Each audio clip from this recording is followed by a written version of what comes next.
అమ్మవారి యొక్క చాలా శక్తివంతమైనటువంటి స్థానములు 64,000 శక్తిపీఠములు ఉన్నాయిట.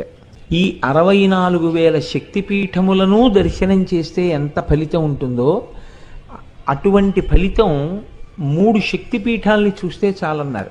అప్పుడు మిగిలిన 63,997 పీఠముల యొక్క దర్శనం చేసినా చేయకపోయినా పర్వాలేదు, 3 పీఠములు తప్పకుండా చూడాలి మనుష్య జన్మలో అని. అందులో పంజాబ్ రాష్ట్రంలో ఉండేటటువంటి జలంధర్ అనబడేటటువంటి నగరంలో ఉన్నటువంటి అమ్మవారి యొక్క పీఠాన్ని జలంధర పీఠము అని పిలుస్తారు.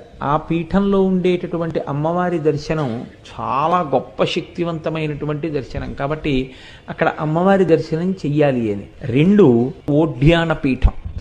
ఓడ్యాన పీఠం అంత శక్తివంతమైన పీఠం.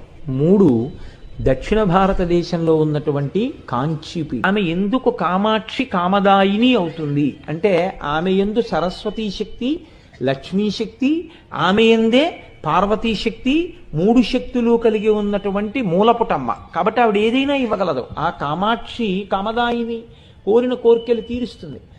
ఒక్కసారి అమ్మవారి దేవాలయ ప్రవేశం చేసి నమస్కరించినటువంటి వాడు నేను ఇది పొందలేకపోయాను అని వెనక్కి వచ్చినటువంటి సందర్భం ఉండదు. నిజాయితీగా ప్రార్థన చేయడం అన్నది జరిగితే నాకు బాగా వేదన రావాలి, ఒక బ్రహ్మచారి కోరికే, ఎవరి వల్ల తీరాలి? ఆవిడ అనుగ్రహంతోనే తీరాలి. నాకు మంచి భార్య రావాలి, ఎవరి వల్ల తీరాలి? ఆవిడ వల్లే తీరాలి. నాకు మంచి సంతానం కలగాలి, ఎవరి వల్ల తీరాలి? ఆవిడ వల్లే తీరాలి. నాకు వైరాగ్యం కావాలి, ఎవరి వల్ల రావాలి? ఆవిడ వల్లే రావాలి.